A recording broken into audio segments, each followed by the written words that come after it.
May we have your attention, please? Shh. Thank you very much. Those students who haven't found their seats yet, we'd ask you to please find a seat as quickly as possible. And again, please give us your undivided attention up here.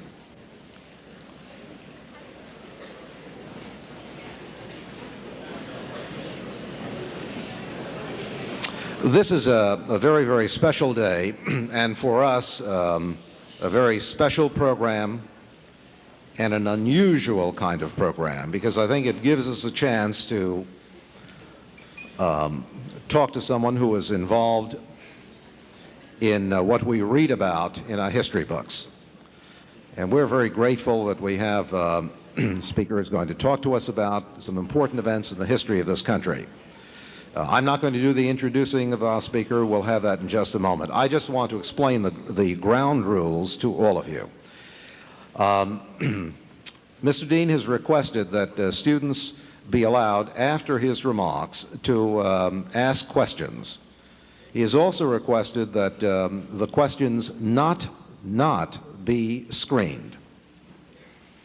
We've set up 2 microphones in either aisle over here. There'll be a teacher at each microphone. We ask the students, after the remarks have been made, to please line up, and we'll then alternate having students ask questions. I would suggest, for clarity purposes and also to make us move a little more quickly, that you jot down the questions that you have in mind. It will be a little easier when you get to the microphone, so that many of you will have a chance to ask questions and to hear the responses to those questions. At this point, it is my pleasure to introduce a new member of the Board of Education who will be introducing our speaker, Mr. Frank Fenton.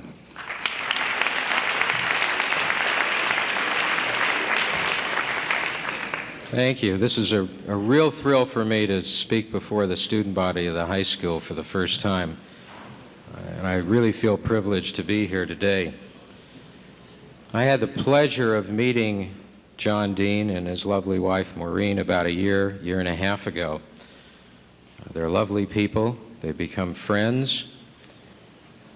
They are living and working in our community.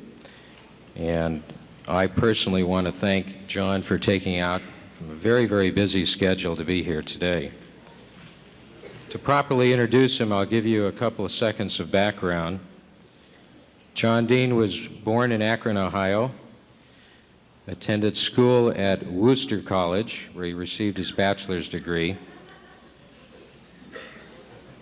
received a 1-year fellowship at the American University in Washington, D.C., and then proceeded on to Georgetown University for his law degree.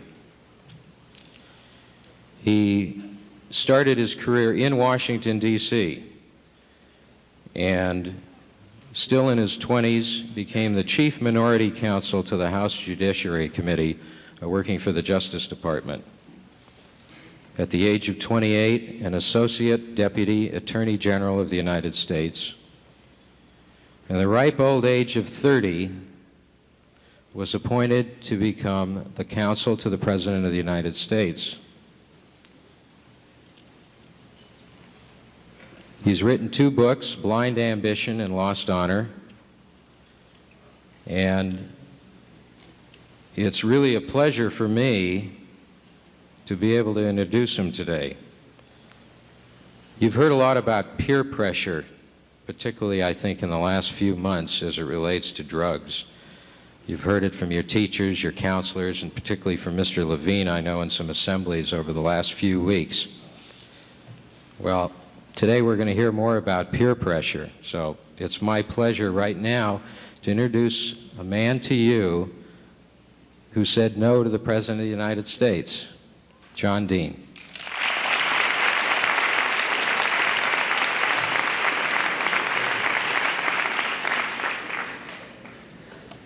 I'm sure this little microphone will pick up my voice. I've learned over the years that little microphones pick it up with some ease.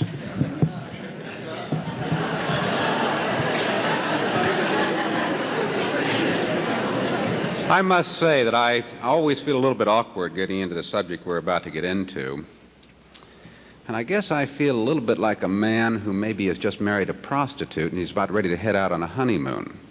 And by that I mean I know what I'm supposed to do. The question is, how do I make it interesting?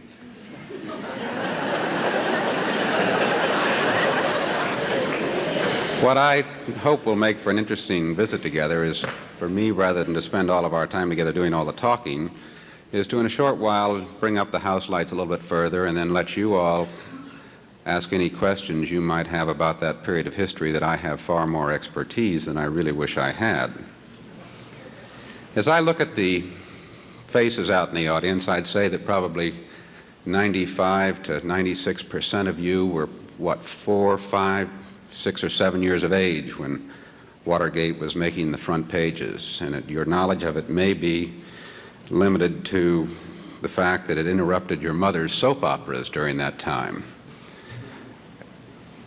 In browsing recently in a bookstore over on Rodeo Drive, I happened to notice that the new dictionaries are now defining Watergate, which happened to catch my attention.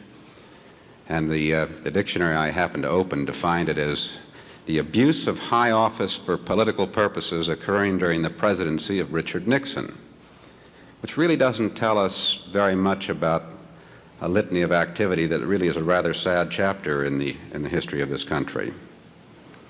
But I think over the years, if there's been anything that has sort of been distressing and curious to me, it's how often I hear people say, well, John, there was really nothing new with what happened during the Nixon years and Watergate. All those things had all gone on before, and the only real difference was that you all got caught. Well, I think we ought to just pause and examine that for a moment, because it's caused me a little bit of trouble. And the first time I had occasion to think about that whole sort of explanation or even apology of Watergate was back during the height of Watergate, when one day Mr. Nixon said to me, he said, John, he said, why don't you check around and see what some of the past people who've been in this office have done? And to translate what was a sort of a protracted conversation into the essence of what he was really asking me, he said, why don't you go back and see what prior presidents have done to see if we couldn't locate some examples or some dirty linen that could be held up that would somehow make Watergate look a little bit better. Well, with surprising ease, I was able to go back and talk to people who had knowledge of things that had gone on in the White House as far back as the presidency of Franklin Roosevelt.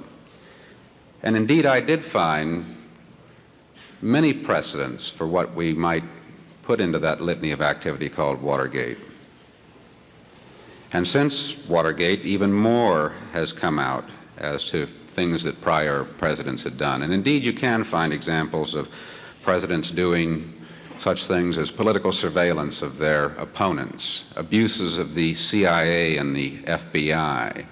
Even we now know that prior presidents secretly taped conversations in the Oval Office long before Nixon had. In fact, as I was saying that, I was just thinking of a rather curious story I heard about an incident during Lyndon Johnson's presidency. Apparently, Mr. Johnson had a switch under his desk that he could flip when he wanted to record what was being said in the Oval Office. And the story I was told happened around the time that Lyndon Johnson was deciding whether or not he would run for re-election. But he was also hearing a lot of noises that his then Attorney General, Bobby Kennedy, might take him on for the Democratic nomination. Well, about this time, Mr. Johnson, as I was told, had learned that his Attorney General had made some mistake or something in handling something over the Department of Justice. Well, Johnson thought, well, this is a good thing I can use. He said, I might be able to take this information around to some state chairmen, and they'd think twice about letting Bobby Kennedy have the nomination. Well, to make a long story short, what Lyndon Johnson did is he called his Attorney General into the Oval Office and turned on the switch and started reading him the riot act about this mistake he'd made. And much to his amazement, Kennedy confessed. Not only that, but a couple other mistakes he'd made. And President Johnson could barely wait to get him out of the office to get a transcript in his hands that he might put to work. Well, when he asked the secretary for the transcript of the conversation, she said there had been some kind of problem. And again, to shorten the story, Johnson learned that the conversation hadn't been recorded at all, and he was outraged, so he ordered an investigation of what had happened. Well, what had happened, they learned after letting the technicians look at it, is that when Bobby Kennedy had walked into the Oval Office, he'd had a scrambler in his pocket that destroyed all the conversations. Anyway, the point I was making is there are precedents for everything that you might put into that list of activities that would come under the definition of Watergate. There's no denying it. And anyone who wants to take the time to look could find those. But there's also a big difference. And the difference is this. If you examine those precedents, you'll see that what happened in the past was the exception to the rule. Whereas in the Nixon White House, the Watergate-type activity was the rule. It was the mentality. And that's a big difference, a big difference. So let's ask, why did those things even occur? Why did they go on? What was the reason for spying on your opponents, or so-called political dirty tricks, or breaking into somebody's office, or wiretapping a staff man to find out what he was doing? What was the reason for all that?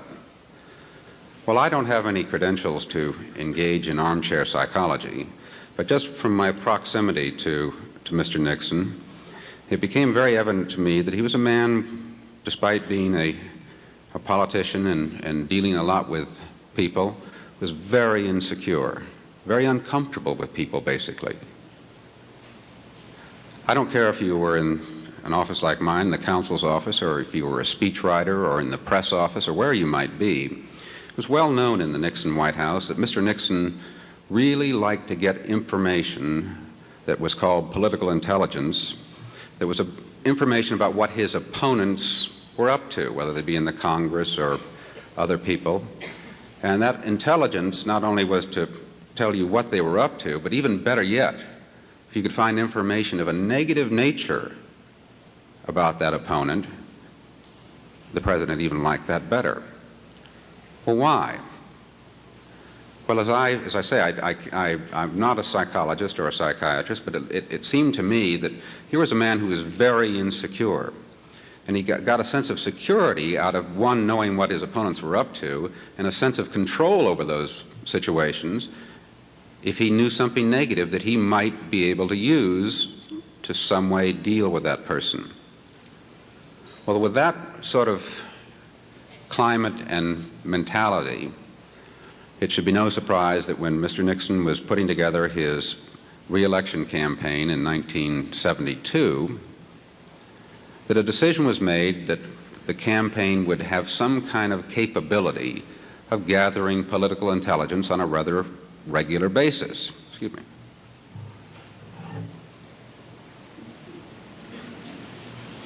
Some of that good Beverly Hills water.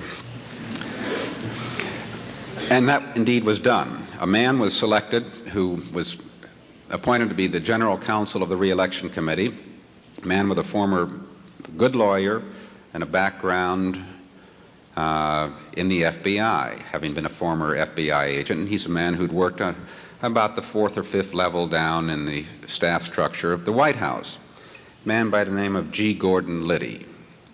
And the G. Gordon Liddy who would emerge in later years was a little bit different character than the man I first met, who was in his three-piece gray suit and well-shaven and sort of yes sir this, yes sir that, and very polite, and as I say, a very good lawyer. Well, Gordon Liddy went over to be general counsel and was doing a good job, and the number 2 man at the campaign one day called me and said, "John, Gordon Liddy is going to meet with John Mitchell, who was the Attorney General, and John Mitchell would later come over to head up the campaign. He's going to meet with Mr. Mitchell to tell Mr. Mitchell what he thinks is necessary for intelligence gathering, political intelligence gathering during the campaign. Maybe you should come over to the meeting so you can tell the people at the White House what's planned."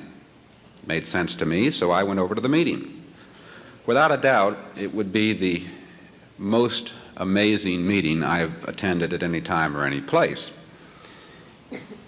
Gordon Liddy had an easel set up with charts and code names and began explaining his overall philosophy of what was necessary, and he thought probably the most troublesome thing would be the anti-war demonstrations that were going on in connection with the Vietnam War, which was still in its sort of last phases and winding down at that point. And he thought that particularly the convention, which was planned to be held in San Diego, the Republican convention to be held in San Diego, could be a troublesome spot.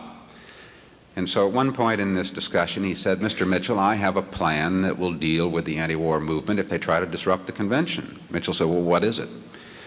He said, "Well, I have some men I've retained who can kidnap the leaders of the anti-war movement and take them below the border, drug them and pull them down there and keep them out of commission." Well, Mitchell said, I'm not quite sure I understand. He said, "Well, if we drug these guys and take them down to Mexico, they'll not bother anybody during the duration of the campaign, possibly." Mitchell said, "Well, I don't think that's really quite necessary to go that far." But in fact, it was Gordon Liddy's perception of how things should be done I've constantly been amazed at over the years. And not too long ago, I was back in Washington and happened to be having a lunch with a fellow who I'd come to know, a lawyer who had represented a lot of the anti-war movement at the time, back in the 60s and early 70s. And Phil said to me, he said, "Well, somehow we got off on this conversation about Liddy's plan to deal with the leaders of the anti-war movement." And Phil said to me, he said, "John," he said, "to show how out of touch Liddy was and is, he doesn't realize how many of those guys would have enjoyed the trip on drugs below the Mexican border." But anyway, the meeting went on and got better. And he had such things as chase planes that he had a little Lear jet he was going to retain that would follow an opponent's campaign plane around and intercept ground-to-air communications. Well, I thought the Secret Service would probably tolerate that about 3 minutes before that plane would find itself possibly be shot down by the military. But as I say, it went on and got even more bizarre. At one point, he began telling Mr. Mitchell that he had a plan he thought he could use to infiltrate the upper echelons of the Democratic Party when they were holding their convention down in Miami. He said, "What I've done is," he said, "I've leased a Chinese motifed houseboat, which I'm going to place near some of the hotels. There are a lot of canals down in Miami near the hotels. And he said, I've retained the services of some prostitutes that will go out and lure Democratic Party officials into the houseboat. We will then photograph them with a secret hidden camera in a compromising situation and be able to use this to get a little leverage and learn a little bit more." Well, Mitchell at this point just looked over, and I said to Liddy, I said, "Gordon," I said, "come on. I mean, you are really reaching on the outer edges here." And Liddy became somewhat offended. And he said, looked at me, he said, "John, I can assure the Attorney General that this plan will work. These are the finest girls from Baltimore." Well, that's sort of how the meeting went. I went back from the meeting to report to the Chief of Staff of the White House, Bob Haldeman, what I'd heard, and to tell him how absurd I thought what was going on, even being discussed in the Attorney General's office. And I said, "Bob," I said, "I don't think anybody in the White House should have anything to do with things like this because it just is absolutely unessential. I mean, Mr. Nixon doesn't need this to get reelected." I remember well his remark and was very glad later to learn that he had reported what I had said to others and would be found on transcripts of those days in the Nixon White House, because he said to me, he said, "John," he said, "you're right. You shouldn't have anything to do with it." Well, 6 months later, when a break-in occurred at the Democratic headquarters, it became very clear to me that somebody had had a lot to do with these things. But let's, before we get there, ask a question that has really, I think, confused people over the duration of this historical event as to why did they break into the Watergate? was a question that was asked initially. I mean, what in the world were they looking for? Why did they go in there?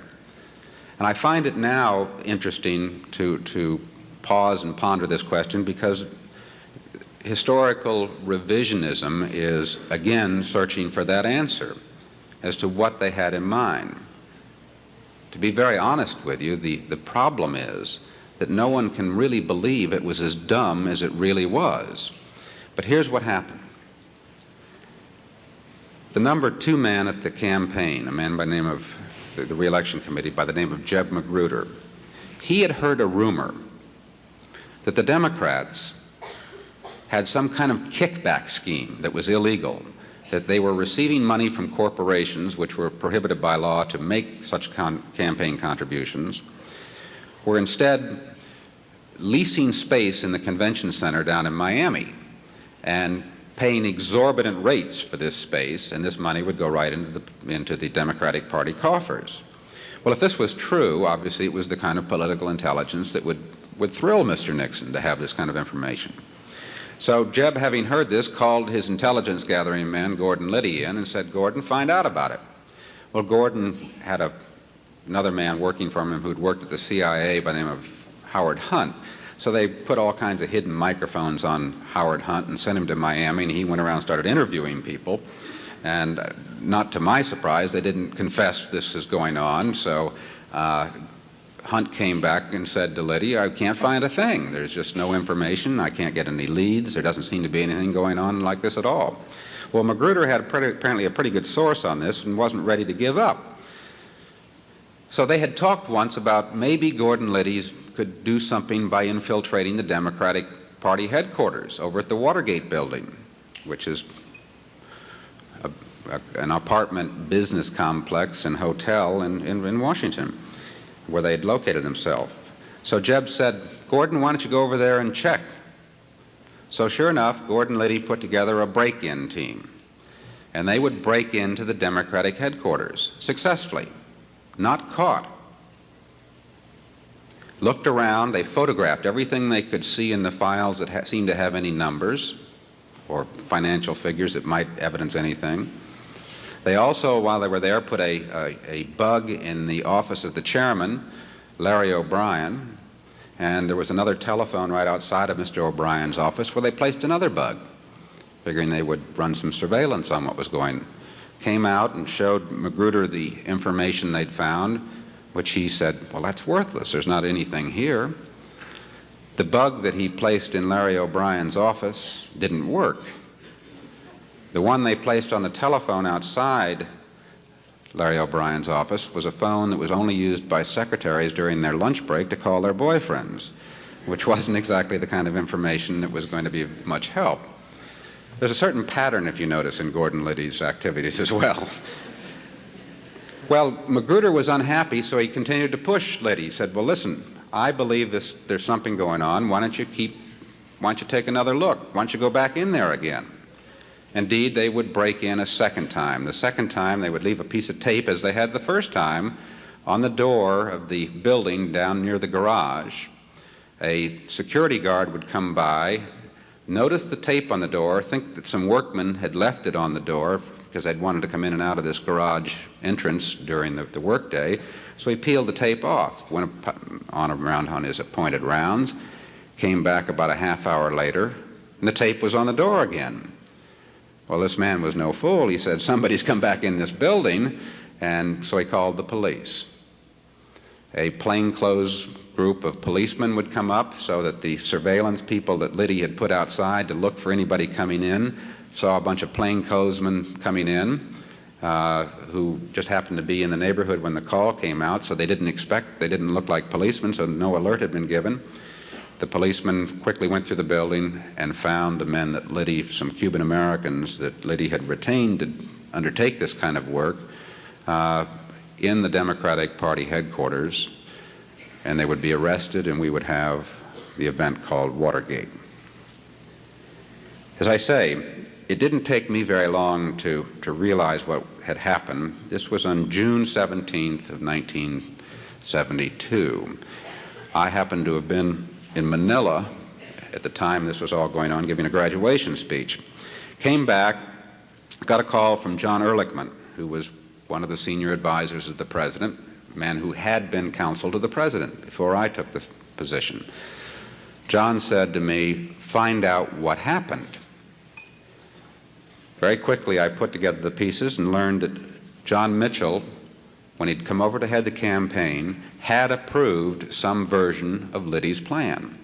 Magruder had pushed Liddy to go into the place and into the Democratic headquarters.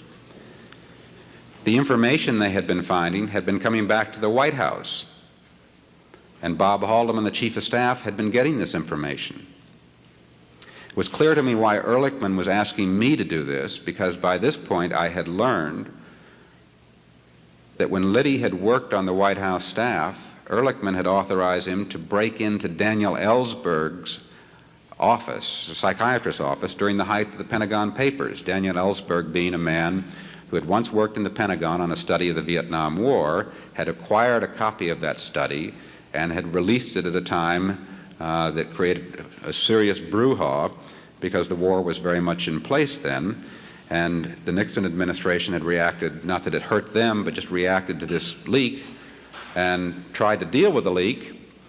And one of the ways they tried to deal with it was to have Liddy secretly break into Ellsberg's psychiatrist's office to find out if he could find out anything more about what Ellsberg was up to. So it was clear when I looked around that a lot of my colleagues and superiors were in a whole heap of trouble.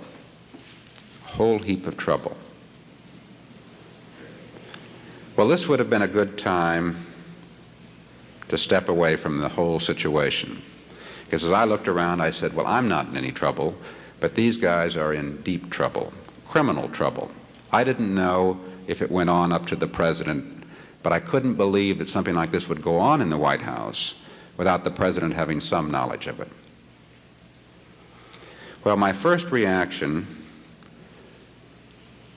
was really with very little thought, because here was a situation that needed to be dealt with.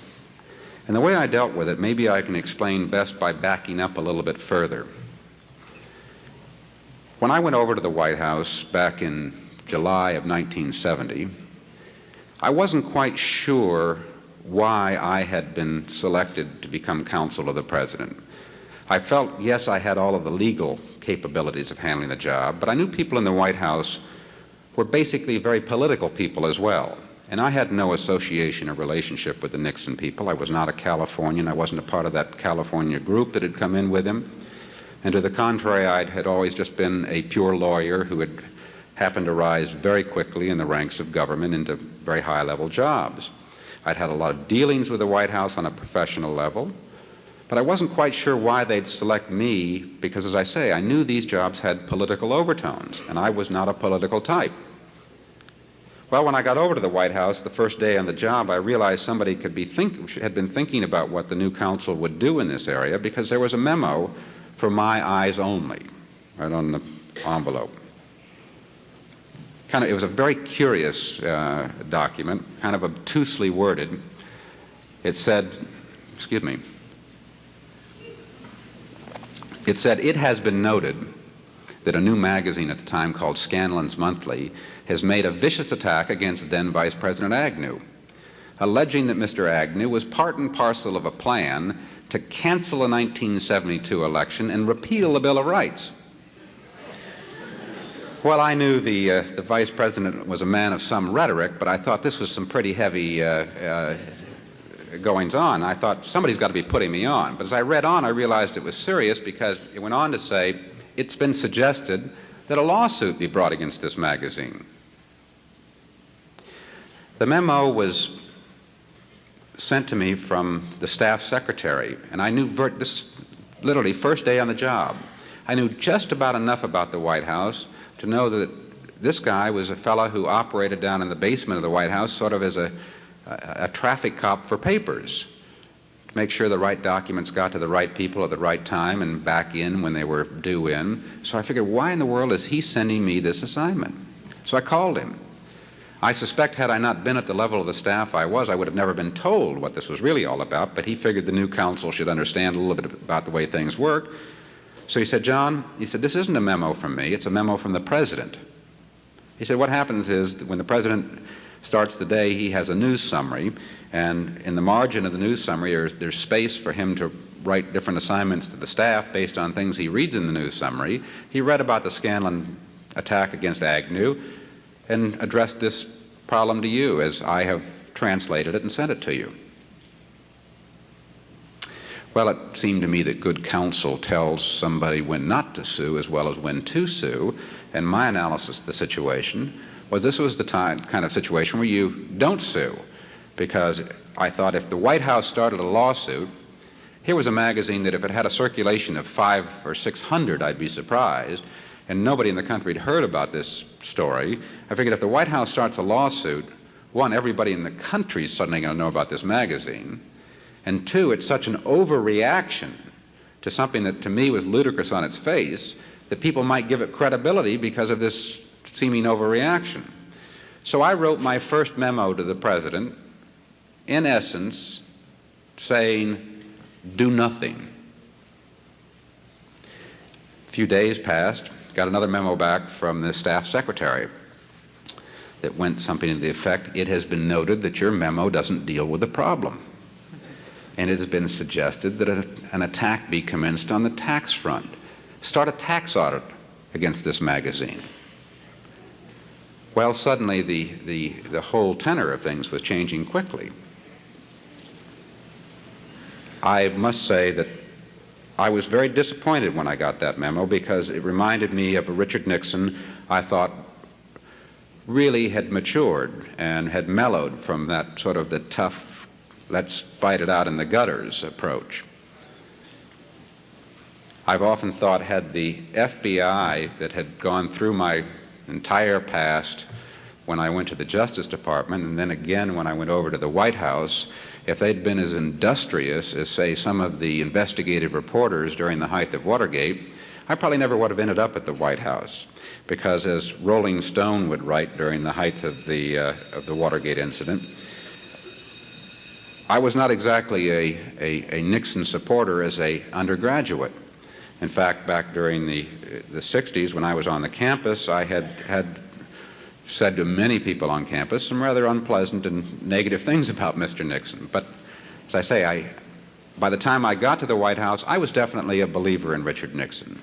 I thought he would be a good president. I thought his experience as vice president had matured him to the point where he would understand how that office works, and was very delighted when I got the opportunity to come over and serve as his counsel. But on getting this memorandum that requested the tax audit, I was distressed. I didn't know quite how to deal with it. I hadn't exactly developed the kind of rapport with the man 3 days on the job where I could pick up the telephone and say, listen, Dick, now that you're president, you don't do these things anymore. I called John Ehrlichman, who had been counsel, to see if he could give me some guidance on how you deal with something like this. Ehrlichman was out of town. The people on his staff happened to be out of town that I knew. Really wasn't quite sure where to turn. An evening earlier, I'd had a late dinner while I was going over things in my office to get things set up, and working quite late those first few weeks. I'd had a dinner with a man who had been with Mr. Nixon since his very first campaign back in 1948, was a lawyer and on the White House staff, a man by the name of Murray Chotiner. And Murray and I had had a very open, frank, and I thought, to me, very informative conversation about the way things worked around the White House and what kind of person Mr. Nixon was and things like that. So I thought I should call Murray to get some guidance. I did. He said, come on down, I'll talk to you. Went down to his office and began explaining to him about this memo requesting the tax audit. Murray stopped me. He said, John, he said, you're making a mountain out of a molehill. I said, well, what do you mean? He said, well, you're being paid to think like a lawyer. You're not doing that very well. I said, well, what do you mean? He said, well, the president's the chief executive, isn't he? I said, obviously. He said, well, the Internal Revenue Service is a part of the executive branch, isn't it? I said, well, Murray, let's not beg the obvious. I said, what's your point? He said, well, my point is, if the chief executive wants the Internal Revenue Service to start a tax audit of any taxpayer, that's totally within his executive powers to do so.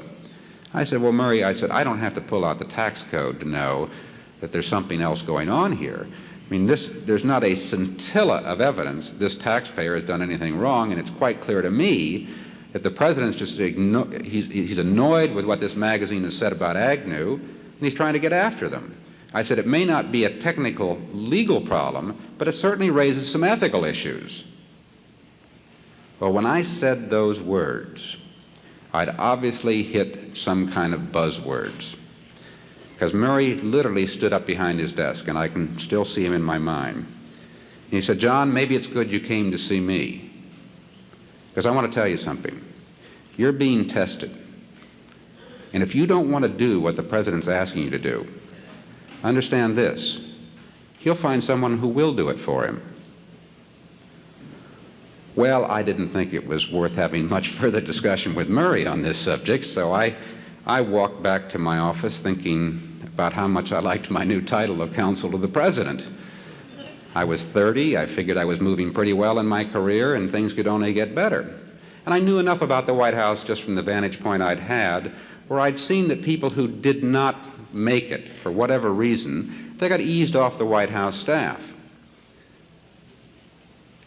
And I didn't want that to happen. Didn't want that to happen at all, because at that point, Mr. Nixon was a very respected president, and those people didn't exactly get snapped up for bigger and better jobs.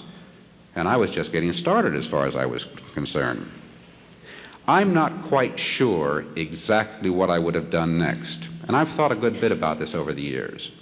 I'm not quite sure what I would have done next had a given set of circumstances not occurred. I know what did happen. I got back to my office, and a man by the name of Jack Caulfield arrived very shortly thereafter. And he said, John, I've come to introduce myself because I've been assigned to your office by the Chief of Staff, Bob Haldeman. I said, oh, are you a lawyer, Jack? He said, no. He said, I'm not, but I go with the counsel's office. I said, what do you mean you go with the counsel's office? I said, what do you do for the counsel's office? He said, well, he said, I was on Ehrlichman's budget and staff. I don't really work a lot with the counsel himself, but I've been put there for budgetary reasons, and so I'll come off of your budget. I said, well, what are you going to do, Jack? He said, well, my real job here is I'm a former New York City detective, and I've known Mr. Nixon for a long time. I provided protection to him before the Secret Service came in. And what he thought it would be good is to have somebody like me here so that I'm a cop, John. He said, cops all over the country should know that there's somebody who thinks like they do that's here that can worry about their problems at the state and the local and the federal level. So I have liaison with law enforcement agencies. Well, years later I'd learned, and particularly after Watergate and everything would come out about what Caulfield really did, that probably one thing he never did was have liaison with any law enforcement agency. What he really was he was a private detective for the president on the White House staff. When something was leaked to the press and the president wanted to know who had leaked it, Caulfield would gumshoe around the White House until he found out who the leaker was. When the president was, for example, to show you how far it would go, at one point the president was worried about some kind of business deals one of his brothers was getting into, so he had Caulfield on it, and it went so far as having Caulfield wiretap his brother's telephones. Well, I'd learned all this much later, but when Caulfield first came to introduce himself to me, he talked a good game about how much he knew about the counsel's office. He began asking all these questions about the way Ehrlichman had set things up and how was I going to set them up. I thought, well, here's a guy I just might ask a question. So I told him about this memo requesting a tax audit from the president, and I was troubled by it. He said, well, let me see it. He said, well, let me think about this, and I'll get back to you. Another 2 days passed, and Caulfield came back in. He said, John, he said, you know that request the president had to get the tax audit started on Scanlon's Monthly? He said, well, I figured you wouldn't even know how to do that, so I've got it in the works, so you can write a memo to the president telling him the audit's in the works. Well, right then and there, I would cross the line for the first time, because I said to myself, well, John, it's done. You didn't do it. I had a lot of self-serving thoughts about how right I was in raising all these things, but nevertheless, I didn't squirm 1 inch. I just said, I will write that memo to the president. Tell him it's done.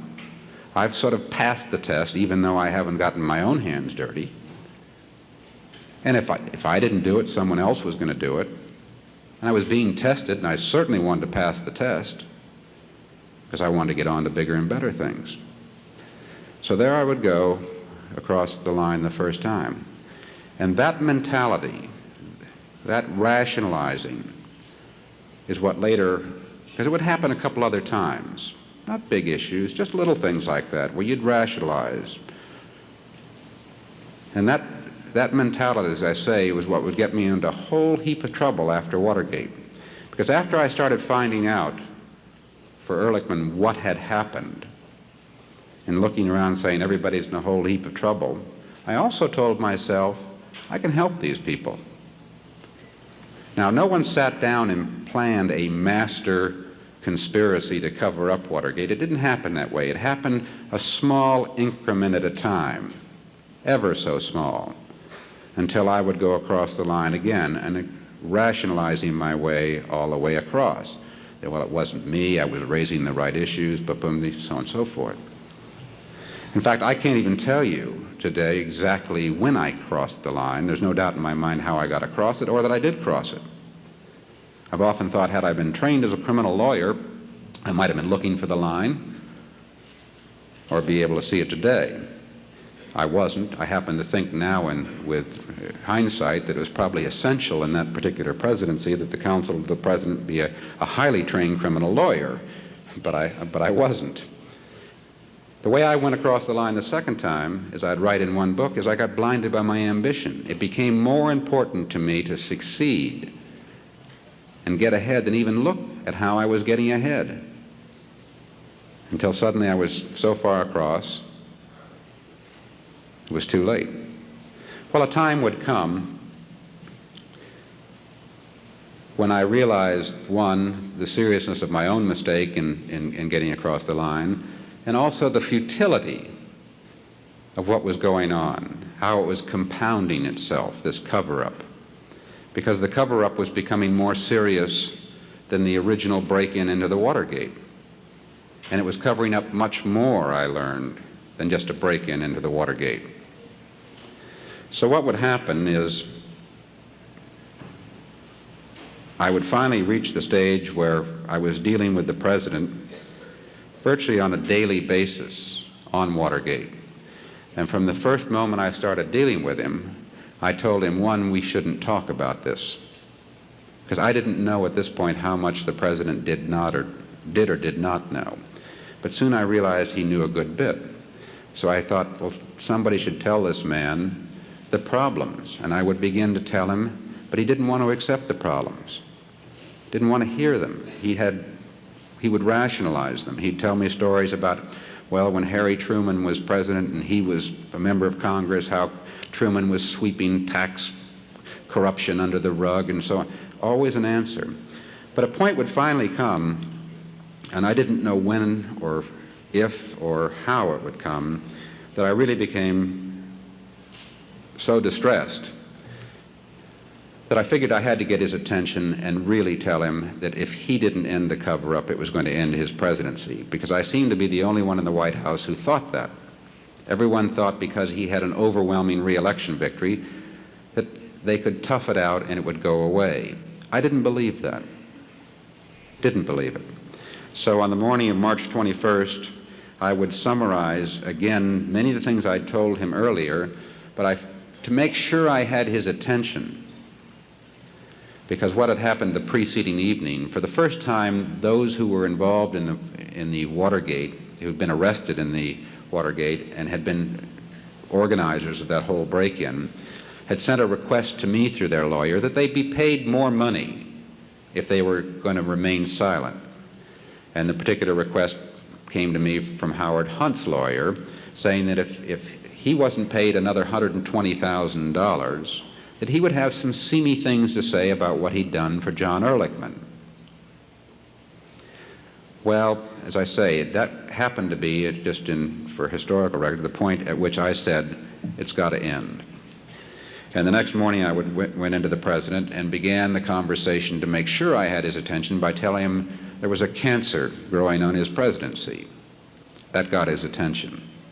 And then I went step by step through every situation that I could bring up in an extemporaneous meeting with him. Every time I raised something, he had an answer. For example, I said, you know, Bud Krogh, who you've appointed to be Undersecretary of Transportation, he knew Liddy, and he had those confirmation hearings, and he may have perjured himself, and Bud is not the kind of person who wants to live with a perjury. He said to me, well, John, how many witnesses does it take to get a perjury conviction? I said, 2. He said, are there 2 witnesses? I said, no. He said, well, he can beat the rap. I went on and began telling him that those men who'd been arrested, they're asking for more money. Hunt wants $120,000, or he's going to have things to say about what he's done, seamy things that he's done for Ehrlichman. Well, John, what do you think about that? Well, I said, Mr. President, it could go on forever. This is extortion. There's no telling how much these people will ask. He said, well, how much could they ask? Well, right out of thin air, I picked what I thought was a fairly hefty number, and I said, well, it could cost $1 million. Well, John, I know where we can get $1 million. That's no problem. I wasn't exactly carrying the day with my argument. After that meeting, I think the president appreciated I wasn't going to be very good for him as the desk officer of the cover-up. He suggested I go up to Camp David, take a little breather. While at Camp David, which was the first time in almost 3 years I'd stepped away from the normal chaos of the responsibilities of the counsel's office, because the White House is a place where the problems that come there are generally of a crisis nature. Otherwise, they can be solved somewhere else. So you live on crisis day in, day out. This was the first time I'd stepped away from it all.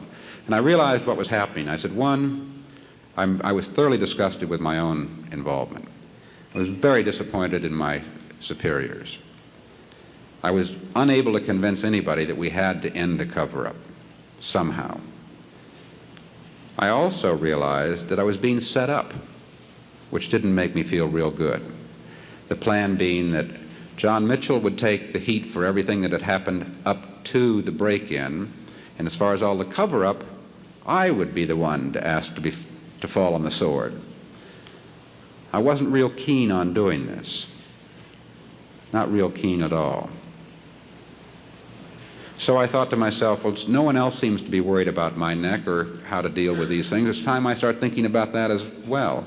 So a whole lot of things came together. And while up there, I got a call from Bob Haldeman. He said, John, he said, you know, the president wants you to write a report, and he's been on you to write this report for months and months about what went on.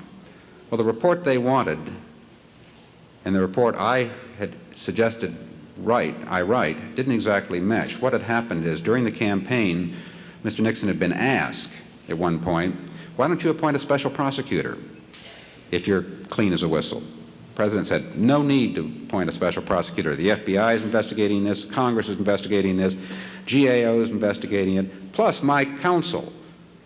Mr. Dean has made an investigation, finds that nobody presently employed in this administration had anything to do with this. Well, this was the first I'd heard of my investigation. It was when the president announced it on national television at a press conference during the campaign, and I was under a lot of pressure after that to start writing the report and do the investigation I'd never done. But they wanted a whitewash, because what had happened is, when Haldeman had said this to me, I said, Bob, I'm happy to write the report, but let me tell you what's going to happen. John Mitchell's going to be indicted. John Ehrlichman's going to be indicted. Jeb Magruder's going to be indicted. You, Bob, are going to be indicted, and so will I. Haldeman said, I guess the report really isn't such a good idea after all, John. But anyway, that had been going on. That was part of the setup. So while at Camp David, I made it very clear that despite anything else I had done for these people, I thought they should know that I would never lie for them. That became very important to me to hang on to, because I had made mistakes. It was surprisingly easy to slide across that line, rationalizing all the way.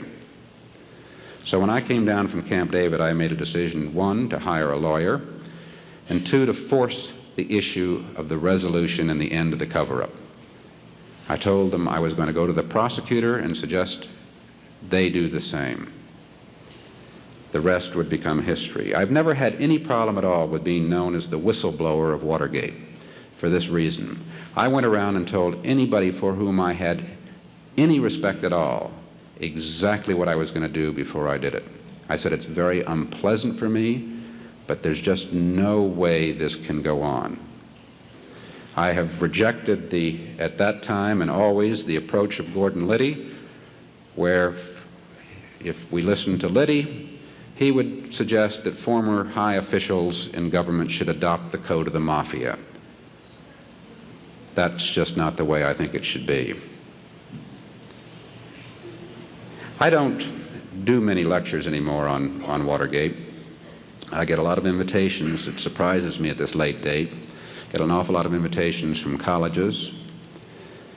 I go out and do a few, just from time to time. And what I find most encouraging is that when I go to a campus, wherever it may be, in a major city or in a small town, I find the hall is packed. And I find that encouraging for this reason. I think as long as young people such as yourself have any scintilla of knowledge about what went on back then, and a little curiosity maybe at some point of finding a little bit more about what it was, I think as long as that's true, it'll be a long time before there's another Watergate. So I thank you all for your attention, and I appreciative for the invitation to come here and visit with you.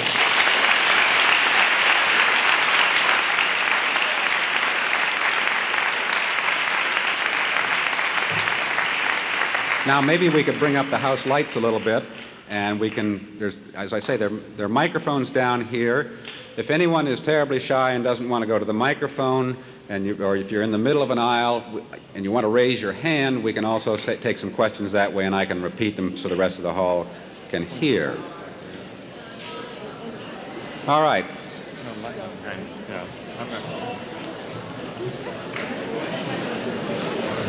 We'll start right over here. I'm Julie Hershkowitz. I'm a senior, and my question is, former President Nixon's statement, "I'm no crook," certainly has led many of us to believe that he was. We're now at a point in our nation where very few people vote or take active part in the government. With a terrible breach of trust between the people in the highest office in the government, do you ever think the people in this nation can fully regain that trust? Yeah, that's a good question, and I must say, one of the things I did in writing the second book I did was to take a look at what the impact of Watergate had been on young people, on older people, on the general. I looked at how it affected the Congress and the agencies of government and the presidency. And one of the interesting things I found in really talking to academics who follow voting patterns and what have you was that what I had initially perceived as sort of a visceral that, gosh, this has turned everybody off, was not necessarily the case when you looked at the numbers. That if you went back and followed what they call the alienation and distrust polls, you see about 1964, people start getting turned off, and it's a steady trend down. It gets a little extra shot during Watergate, but not that much, and now it looks like it's kind of bottomed out. And rather than turning a lot of people off, Watergate was a very unpleasant but very real civics lesson, and a lot of people became interested in government as a result of that tremendous media exposure it gave them. So I don't think that the conclusion is that we can take that Watergate turned people off to politics and voting. That's something deeper. That's a deeper apathy in the American public, that they sort of take everything for granted, and some people exercise their franchise, some don't. It's a shame those who don't, because their vote does count and will make a difference. But it's really a problem that's deeper than Watergate itself. Good question. Thank you. Over here, please. I just wanted to ask you if you thought there really was a deep throat, and if so, who do you think it is? Do I really think there's a deep throat? Does everybody know here we're not talking about a movie by that name?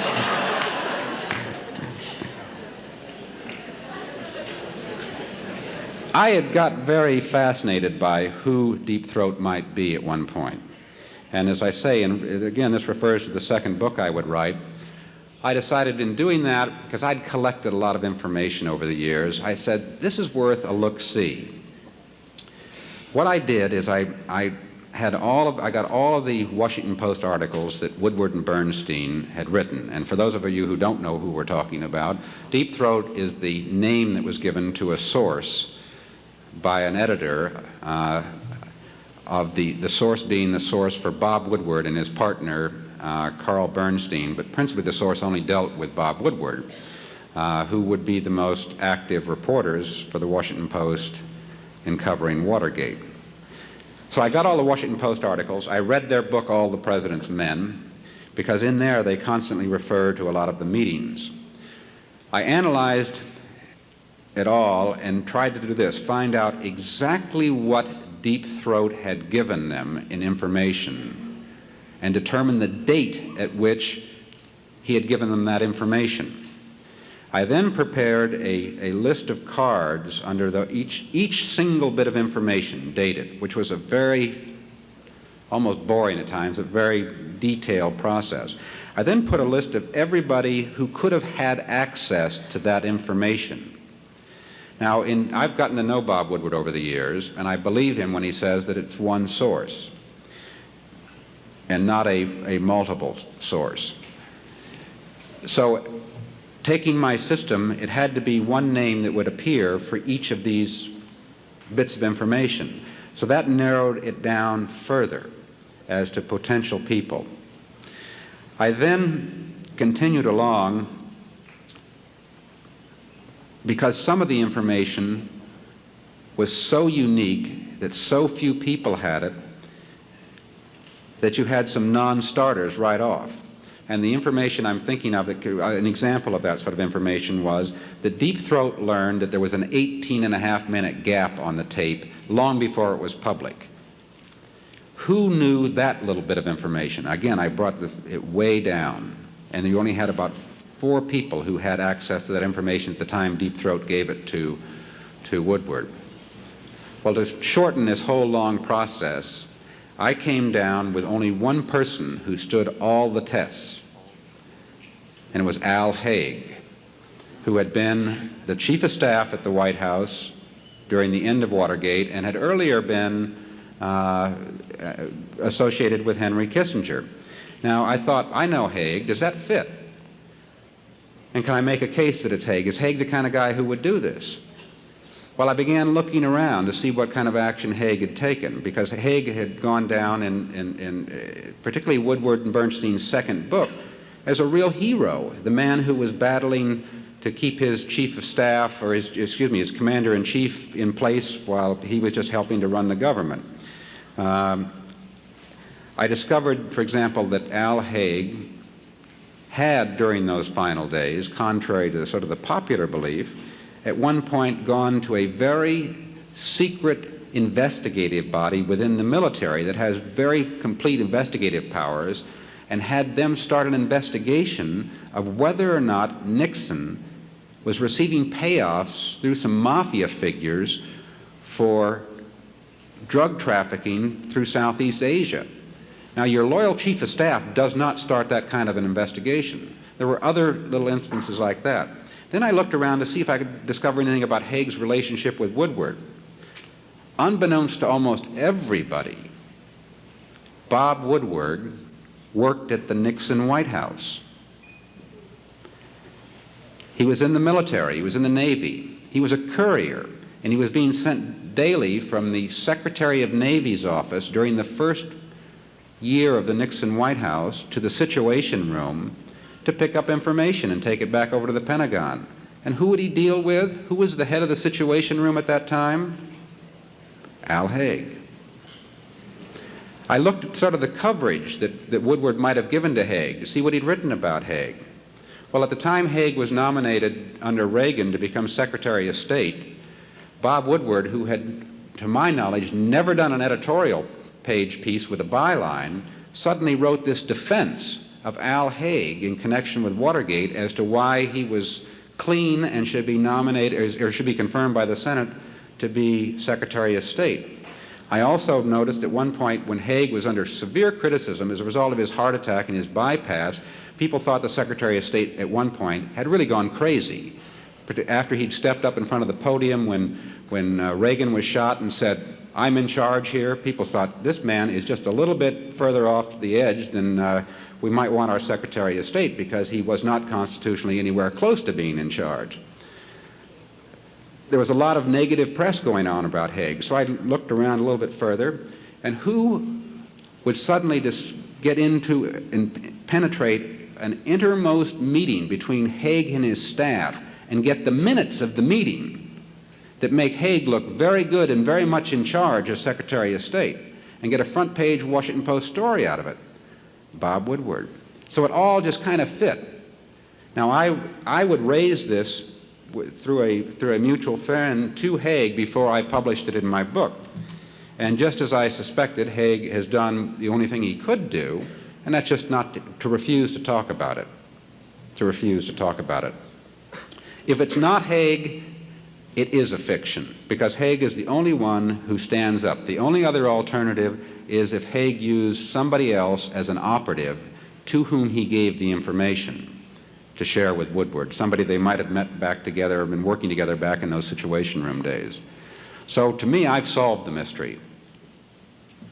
Do you think we'll ever know for sure in the future? I don't think Haig will ever confess it, no. Question over here. Yeah.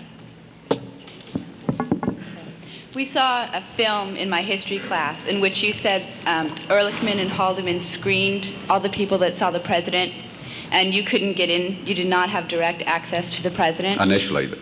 What exactly was that? What did you do about that? Didn't you think right then and there that something must, because your job as counsel? I realized that it was that way because Richard Nixon wanted it. The so-called, barrage around Nixon that prevented access to Nixon was there for a very real reason. Richard Nixon wanted it that way, so they were doing exactly what they were told.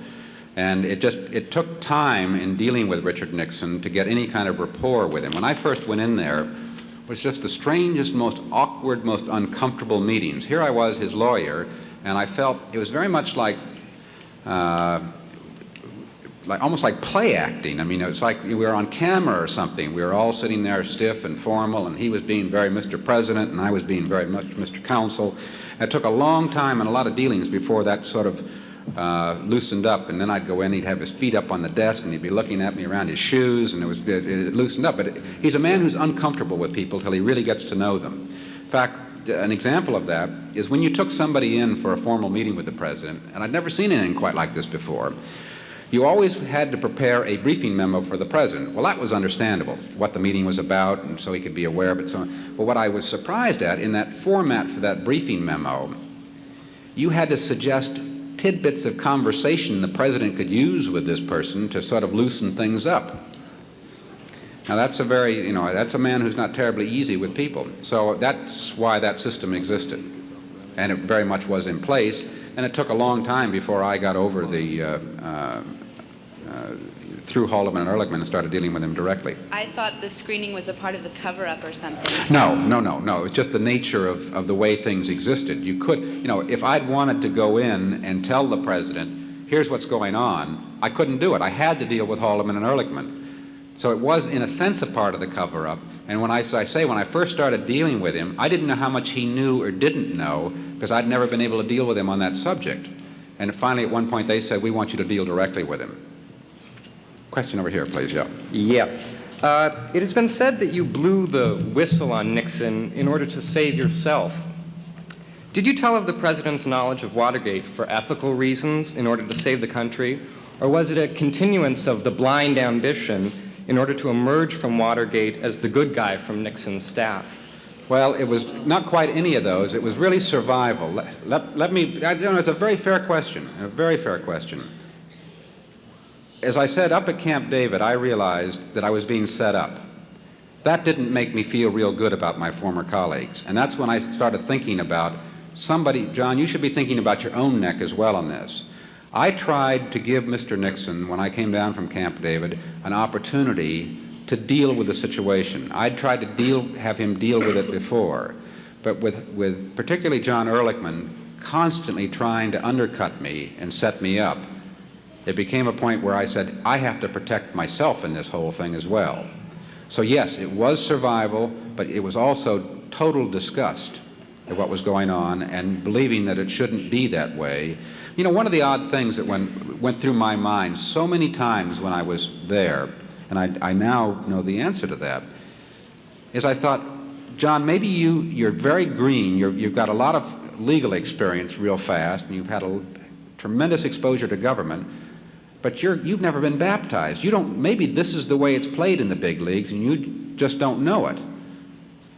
But it isn't played that way in the big leagues, and it isn't all that kind of operation. And I now know that, and my instinct told me it shouldn't be that way, and so it was the disgust with that as well.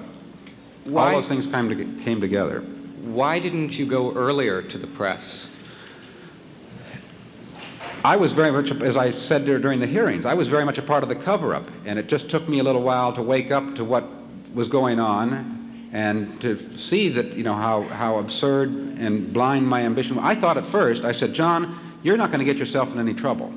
You can help these people, and boy, you're going to get rewarded dearly for it. I mean, if you want to be an ambassador, or whatever you want to pick after this, or if you want to be Attorney General, terrific. You got it, fella. I mean, I couldn't lose, I thought.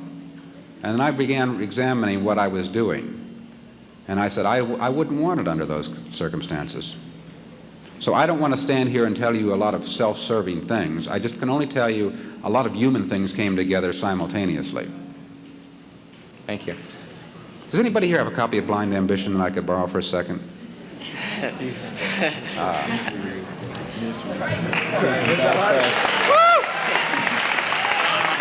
One of your very well-read faculty members, yes. Do you think that similar tactics are still being employed today? I really don't. I think that I don't think that Watergate washed the political landscape with a new morality. However, I think that people realize, this is almost a cynical viewpoint, that how useless those tactics were. But secondly, I think that they know that the American public is not going to tolerate that kind of thing. So I think that they're not. Question here, please. Yeah, in your book, Blonde Ambition, you said items protected under national security were loosely used. Could you give some examples of how vague national security is? Where do you draw the line, for example? The Kissinger wiretaps, as they're called, is a good example. Kissinger said that he had to wiretap members of his staff for national security reasons. Mm-hmm. Because they were leaking information he believed to the press that was affecting his negotiations with Russia and China and what have you. Now, where do you draw the line on that? If you leave those taps on for sometimes in instances almost 18 months and after somebody's left the staff, is that still national security, or are you just prying into the politics of that individual? There are very gray areas, what is national security and what isn't. Very gray. Okay, thank you.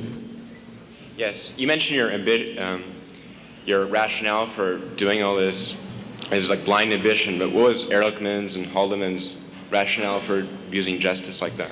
I cannot answer for them. I don't know. And I'm not even sure that I suspect Bob Haldeman has thought about it a good bit. And how much Ehrlichman's thought about it, I don't know. You know, it's very interesting. I don't think these were the most evil men to ever be placed in one setting in the White House. And they've often been perceived that way. To the contrary, they're not. They're people who I enjoyed. I think they're extremely bright individuals. And Watergate was not everything that went on in that presidency. We tend to look at the Nixon White House through a very narrow focus, and that's that lens of Watergate, and anything else that might have been going on is kind of out of focus. These men had, redeeming qualities as well, but I don't know what their motive or... Because they had a very nice job and they couldn't be that ambitious, because where else could they go? Well, as I say, people who'd gotten there had some abilities and would go on to other things. So I think each and every one would have to answer that himself. And I really can't answer it for them. Thank you. Question over here, please. Yes. What difficulties did you incur in writing a book such I'm as sorry, Blind I didn't hear that. What difficulties did you incur in writing such a book as Blind Ambition? What difficulties did I incur? I thought in writing Blind Ambition that it would be somewhat of a catharsis, that it would help me kind of, put everything the mistakes I'd made down on paper and look at them honestly and come to appreciate them and sort of cleanse my system. Well, it did force me to learn, and this whole experience taught me how to look at myself and to not try to kid myself when I'm looking at myself, to know my strengths, my weaknesses, and what have you, and to understand them. But it wasn't the catharsis I thought it would be. That would happen, believe it or not, 10 years later in writing a second book, where I continued to pull the rest of the story together, put a bow on it, and now can put it on the shelf where I don't forget about it, but it's certainly not a part of my daily life. So there was a self-analysis in doing a book like this, but it actually happened even more on the second book. Do you regret writing the book for any reason? No, I don't. I figured in writing these books, to write them as fiction would be a waste of everyone's time. And so I thought the only way to deal with this is to deal with it honestly and not try to pretend that things were other than the way they were. And I have no credentials to teach or preach about anything, but I can share an experience that happened to me at a relatively young age, and then hopefully get on with the rest of my life, which I've been busy doing. So I thought I might as well share the experience for what it really was and not try to pretend it to be anything else. That I made serious mistakes. I made bad judgments. And here's the way I dealt with them after I'd realized what I'd done. Thank you. We've got to wind up here. One more question, and then we'll wind up here. I'm curious, you said that, from what you've said, it's obvious you'd do it again. But do you think Richard Nixon would do it again? You say it's obvious I would do it again? Yeah. I don't think it's very obvious I'd do it again at all. It just seems that you would. If I had the opportunity to serve as counsel to the president again, yes, I would.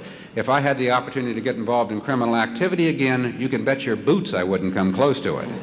I would. In fact, this is a good place to close. When I was.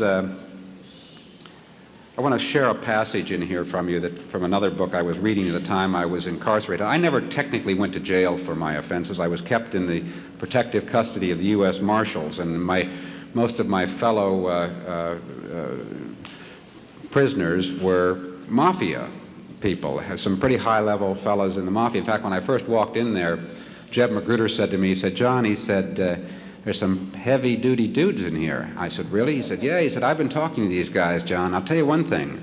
If I'd have hired a couple of these guys instead of hunting Liddy, none of us would be here." But anyway, this book I was reading was a book written, and that's the kind of circumstance where you can catch up on a lot of books you've wanted to read and haven't had time. But the book I was reading by Somerset Maugham, my next-door neighbor came over and knocked on the door. It was Joey, who was a hitman. And Joey said he just heard on the radio that the verdict had come down in the trial, the cover-up trial of Haldeman and Ehrlichman and Mitchell and the others, and they'd all been convicted. Joey next said to me, he said, "John," he said, "do you think they'll send Mitchell out here?" I said, "Why do you ask, Joey?" He said, "Well, when he was Attorney General, he signed my indictment. I'd like to meet him." I said, I don't think it's going to happen. Anyway, I went down, and Colson was there also. They'd been transferred in this place, and I went down to tell Colson what I'd heard, and was coming back and thinking some rather unattractive thoughts about my former colleagues. And got back, I was thinking, what if I'd taken my ambition into another White House, where things like this hadn't happened? And as I say, I was thinking rather unattractive thoughts about my colleagues and sat down and started reading again, and the next paragraph I read really caught my attention.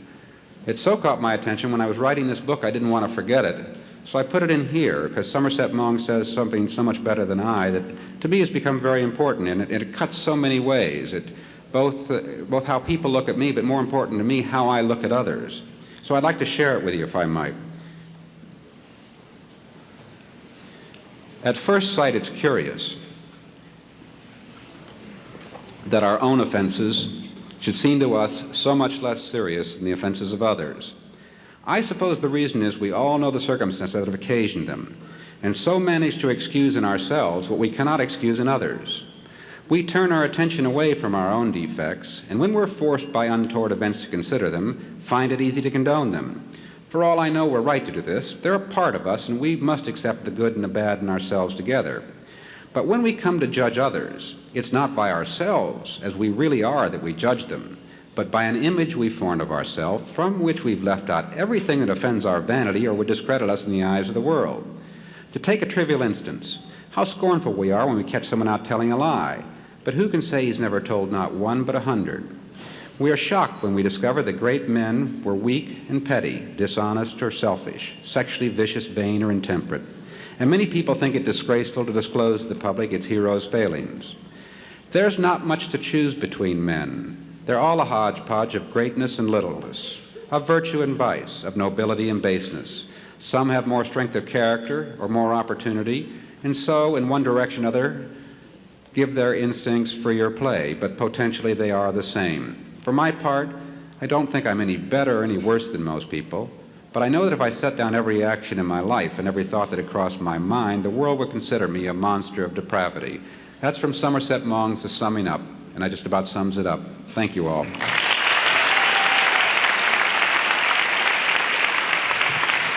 Can I have your attention, please? Can I ask that you join with me in giving a Beverly Hills thank you to Mr. John Dean?